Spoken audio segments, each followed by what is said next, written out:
Posibleng maging kasintindi o mas malala pa ang El Nino sa bansa ngayon kumpara sa naranasan natin noong 1998. Ayon po yan sa Pag-asa. Pero gaano nga ba katindi ang epekto ng El Nino noon na ikinasawi ng ilan? Balikan natin ang special report ni Deo Bugawisan. Umaabot na sa 2 bilyon at 300 milyong piso ang halaga ng pinsala sa mga pananim sa Mindanao. Napilitan rin kumain ng kayo. Dumarami pa ang mga nagkakasakit at namamatay dahil sa tagtuyot sa Mindanao. Nabura na ang mga nilikhang bitak sa lupa ng pinakamatinding El Nino sa kasaysayan ng bansa.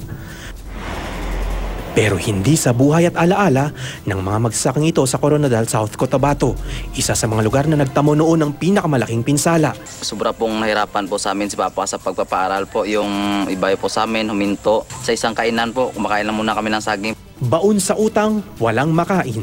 Ni isang butil o punla ng palay, wala raw natira noon sa kanila. Kailangan mangutang ka ng pira para makabili ka ng pagkain mo.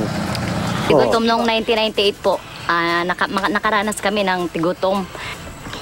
Ay, yung mga lupa kasi nagkabiak-biak. So, kung wala kaming utangan ng pera, hindi kami makakain. Tinatayang mahigit 3 bilyong piso ang nawala noon sa produksyon ng palay at mais sa bansa.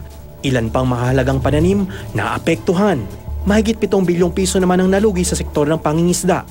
Ang lupang sakahan sa maraming probinsya hindi na nagamit pa.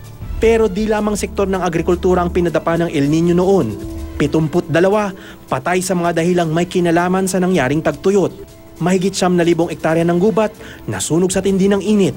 Noong 1998, naitala rin ang pinakamababang GDP growth o antas ng paglago ng ekonomiya ng bansa mula 1992. Isa ang El Nino sa mga itinuturong dahilan.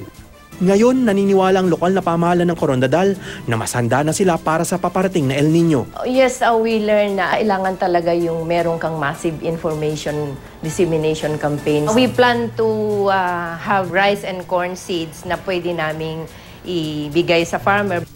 Pero ang mga magsasaka, hindi pa rin maiwasang mangamba. Baka wala namang makain. Bago lang nakalipas yung tag-init, wala namang naimbak na palay.